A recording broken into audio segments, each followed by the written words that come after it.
മനുഷ്യാവകാശ പ്രവർത്തകയും സമാധാന Nobel ജേതാവുമായ Iranian മാധ്യമപ്രവർത്തക Nargis മുഹമ്മദി അറസ്റ്റിലായി.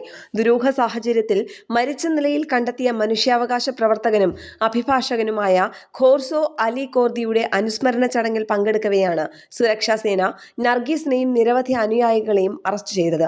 2021 നവംബർ മുതൽ ജയിലിലായിരുന്ന നർഗീസിന് 2024 ഡിസംബറിലാണ് ജാമ്യം അനുവദിച്ചത്.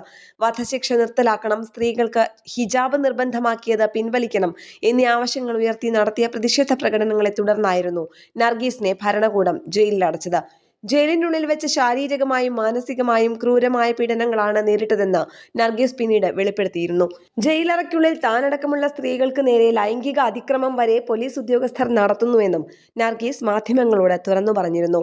ജയിലിൽ വെച്ച് നിരവധി തവണ ആരോഗ്യനില മോശമായെങ്കിലും ഇവർക്ക് മതിയായ ചികിത്സ ലഭ്യമാക്കാൻ ഭരണകൂടം തയ്യാറായില്ല. പിന്നീട് നില അതീവ ഗുരുതരമായതിനെ തുടർന്നാണ് ജാമ്യം അനുവദിച്ചത്. അഭിഭാഷകൻ ഖോർസോ അലി കോർദിയുടെ മരണത്തിൽ ഇറാനിലെ മനുഷ്യാവകാശ പ്രവർത്തകരെല്ലാം ആശങ്ക ഉന്നയിക്കുന്നുണ്ട്. ഭരണകൂടത്തിന് മരണത്തിൽ പങ്കുണ്ടെന്ന സംശയമാണ് ഇവർ ഉയർത്തുന്നത്. രാജ്യത്തെ വിമത ശബ്ദങ്ങൾക്കും മനുഷ്യാവകാശ പ്രവർത്തകർക്കുമെതിരെ കഠിനമായ നടപടികളാണ് ഭരണകേന്ദ്രങ്ങൾ സ്വീകരിക്കുന്നതെന്നാണ് നർഗീസ് അടക്കമുള്ള പ്രവർത്തകർ പറയുന്നത്. നർഗീസ് മുഹമ്മദിയെ അറസ്റ്റ് ചെയ്തത് എന്തിനാണെന്നോ എവിടേക്കെന്നോ കൊണ്ടുപോയതെന്നോ അറിയിച്ചിട്ടില്ലെന്നാണ് കുടുംബാംഗങ്ങളുടെ പ്രതികരണം. ഇന്റർനാഷണൽ ഡെസ്ക്, കേരള പ്രണാമം.